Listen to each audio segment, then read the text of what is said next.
नमस्ते बच्चों। आज 24 अगस्त वर्कशीट संख्या 22 मैथ्स की हम पढ़ेंगे, जिसमें हम बीपीटी या थेल्स थ्योरम जिसे कहते हैं उसके बारे में बात करेंगे। बीपीटी की फुल फॉर्म है बेसिक प्रोपोर्शनैलिटी थ्योरम। जो थेल्स एक गणितज्ञ थे, उन्होंने ढूंढी थी, इसलिए उनके नाम पे इसे थेल्स थ्योरम भी कहा जाता है।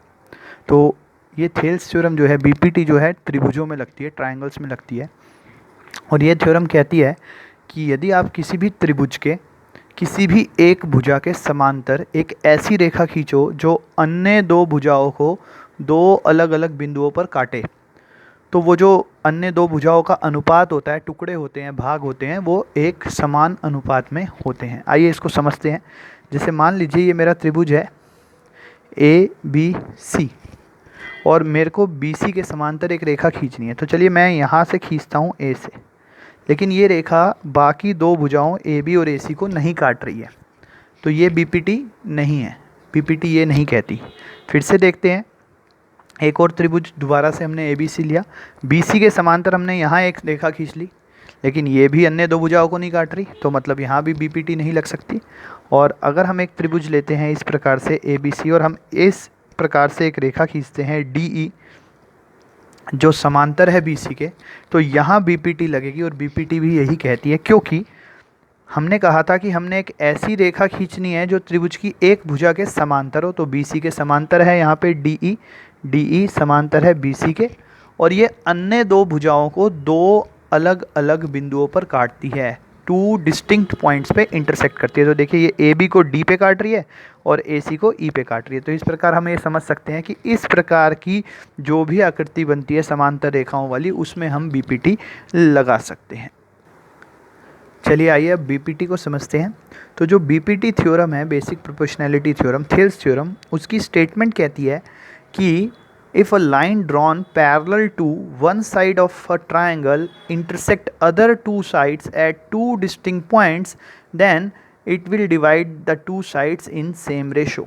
तो आप ये कोई भी प्रैक्टिकली एग्जाम्पल लेके कर सकते हैं। आप एक त्रिभुज बनाइए, उसकी भुजाओं के माप देख लीजिए और बीच में एक समांतर रेखा खींच दीजिए, तो आप देखेंगे कि ये जो टुकड़े हो गए ए डी और इधर डी बी, ऐसे ही ए ई और ई सी, इनका अनुपात आपस में बराबर होता है। यानी यदि डी ई समांतर है बी सी के, तो ए डी और डी बी का जो अनुपात है वो ए ई और ई सी के अनुपात के बराबर होगा।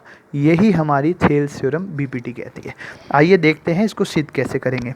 तो सबसे पहले अगर हम गिवन की बात करें कि क्या हमें दिया है, तो हमें यहाँ पे एक त्रिभुज दिया हुआ है जिसका नाम हम रख लेते हैं ए बी सी, और इसमें एक ऐसी भुजा दे रखी है डी ई जो बी सी के समांतर है। तो गिवन में हम लिखेंगे in triangle A B C, त्रिभुज ए बी सी में डी ई समांतर है बी सी के, ये हमें दिया है। और इसके आधार पे जो हमें प्रूफ करना है, यानी कि टू प्रूव, यानी कि सिद्ध करना है, हमें सिद्ध करना है ए डी बटा डी बी जो है वो ए ई बटा ई सी के बराबर है। यानी इस भुजा और इस भाग का जो अनुपात है वो इधर वाले भागों के अनुपात के बराबर है। अब हम जो है कंस्ट्रक्शन करेंगे, इसमें थोड़ी सी रचना करनी पड़ेगी। ये कंस्ट्रक्शन जो है आप सीधा प्रूफ के अंदर भी लिख सकते हैं, लेकिन हम यहाँ पे अलग से लिख रहे हैं तो अलग से भी लिख सकते हैं और प्रूफ के अंदर भी लिख सकते हैं। तो कंस्ट्रक्शन में हम क्या करेंगे, लंब बनाएंगे, यानी परपेंडिकुलर बनाएंगे। डी से ए ई के ऊपर लंब बनाना है, तो कुछ भी नाम दे दीजिए, मैंने एम दे दिया। और ई से ए डी के ऊपर लंब बनाना है, मैंने एन नाम दे दिया। तो अब ये हमने कंस्ट्रक्शन करी है, तो यहाँ लिख देंगे ड्रॉ और construct D M perpendicular to A E, मतलब डी एम जो हमने लंब डाला है वो ए ई पे डाला है, and E N perpendicular to A D, और जो ई एन लंब डाला है वो ए डी पे डाला है। ये हमारी कंस्ट्रक्शन हो गई। अब हम सीधा अपना प्रूफ स्टार्ट करेंगे कि हमें इसको सिद्ध कैसे करना है। तो हम सबसे पहले क्या करेंगे, जो हमारा त्रिभुज बन रहा है ए डी ई, ये ऊपर वाला हिस्सा सिर्फ ए डी ई, इसका क्षेत्रफल निकालेंगे। एरिया ट्राइंगल ए डी, किसी भी त्रिभुज का क्षेत्रफल जो है half into base into height होता है, यानी आधा गुना में आधार गुना में ऊंचाई। तो यदि मैं ए डी को बेस मान लूँ, इधर वाला जो हिस्सा देख रहे हैं आप ए डी, सिर्फ इतने हिस्से को मैं आपको त्रिभुज बना के दिखाता हूँ, आपको समझने में आसानी होगी इससे। ये देखिए मैंने सिर्फ ऊपर वाला हिस्सा बनाया है, हमें अलग से बनाने की ज़रूरत नहीं है एग्ज़ाम में, लेकिन अपने समझने के लिए हम ये बना सकते हैं। ऊपर वाला हिस्सा ए डी ई, तो आप देखेंगे कि इसमें जो है ये ई एन परपेंडिकुलर है। तो अगर मेरे को त्रिभुज ए डी ई का क्षेत्रफल निकालना है, आधा गुना में आधार गुना ऊंचाई, तो मैं उसको निकाल के लिखूँगा कि क्षेत्रफल त्रिभुज ए डी ई बराबर है हाफ इंटू बेस यहाँ पे हो जाएगा ए डी और हाइट हो जाएगी ई एन। ये एक बात आ गई, इसको यहीं पे संभाल के रख लीजिए। इसी प्रकार अगर मैं इसी त्रिभुज में, जो त्रिभुज अभी मैंने लिया था ए डी ई, इधर वाले लंब को देखूँ तो डी एम यहाँ पर भी एक लंब है, तो इसका क्षेत्रफल हम फिर से निकाल सकते हैं। त्रिभुज ए डी ई का क्षेत्रफल, और वो फिर से आधा गुना में आधार गुना ऊंचाई यानी half into base into height होगा। तो आधा, अब की बार मैं आधार ए ई को ले रहा हूँ यानी इस वाले भाग को, और ऊंचाई में डी एम आ जाएगा। तो ये दूसरा तरीका हो गया, यानी हमने ऊपर वाले त्रिभुज ए डी ई का क्षेत्रफल दो अलग अलग प्रकार से निकाल लिया। एक बार ए डी को आधार मान के ये वाला आ गया, और एक बार ए ई को आधार मान के ये वाला आ गया। अब जो है हम इसको यहाँ पे जो बी और ई है इसको जोड़ देंगे, और यहाँ से सी और डी को भी जोड़ देंगे। अब हमें इनका क्षेत्रफल भी चाहिए। तो जब आप देखेंगे कि त्रिभुज बी डी ई के क्षेत्रफल की हम बात करें, जो कि यहाँ है बी डी ई, तो इसका क्षेत्रफल भी आधा गुना में ऊंचाई, आधार गुना में ऊंचाई होगा। इसका आधार बनेगा डी बी और इसकी ऊंचाई बनेगी ई एन, क्योंकि ये एक ऑब्ट्यूज एंगल ट्रायंगल है, अधिक कोण त्रिभुज है जिसमें एक एंगल ये 190 डिग्री से बड़ा होता है। तो इसकी ऊंचाई ये बाहर की तरफ है ई एन, तो ये इसका क्षेत्रफल आएगा, इसको नंबर 3 बोल देते हैं।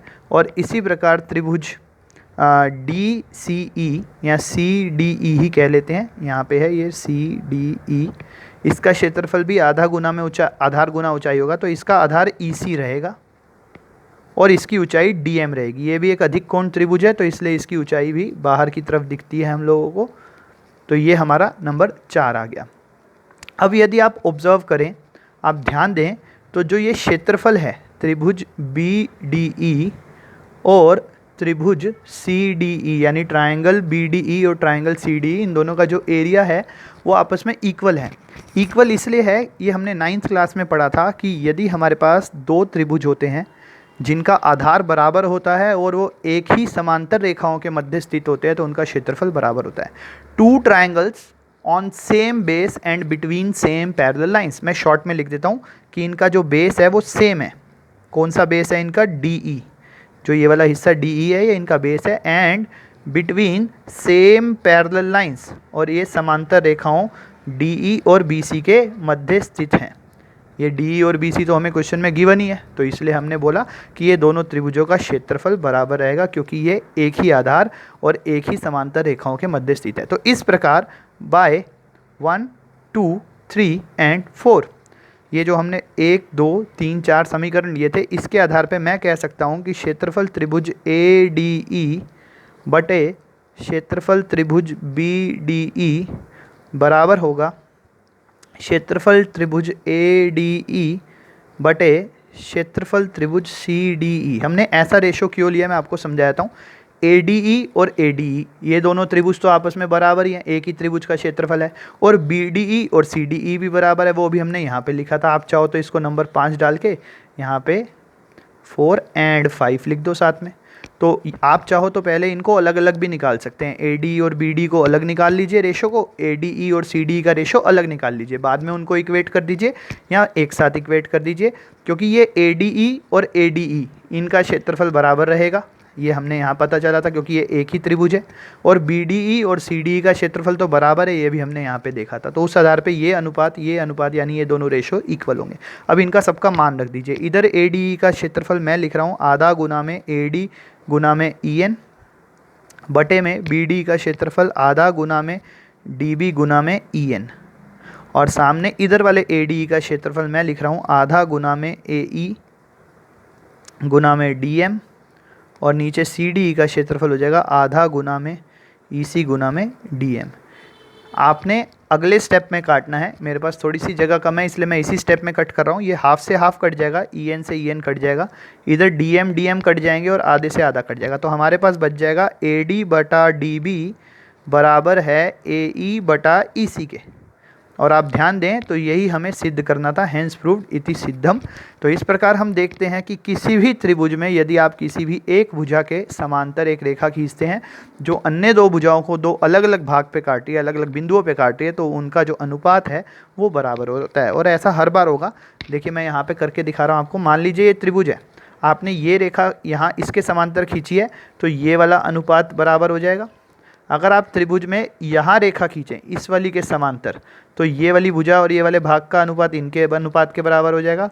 और अगर आप यहाँ समांतर रेखा खींचते हैं, ये वाली रेखा इसके समांतर है, तो ये वाले अनुपात आपस में बराबर हो जाएंगे। तो किसी भी एक भुजा के समांतर रेखा खींचनी है, वो अन्य दो भुजाओं को समान अनुपात में काटती है। यही हमारी बीपीटी थी, और इसका जो कन्वर्स है वो आपको मैं अगली वीडियो में बता दूंगा। धन्यवाद।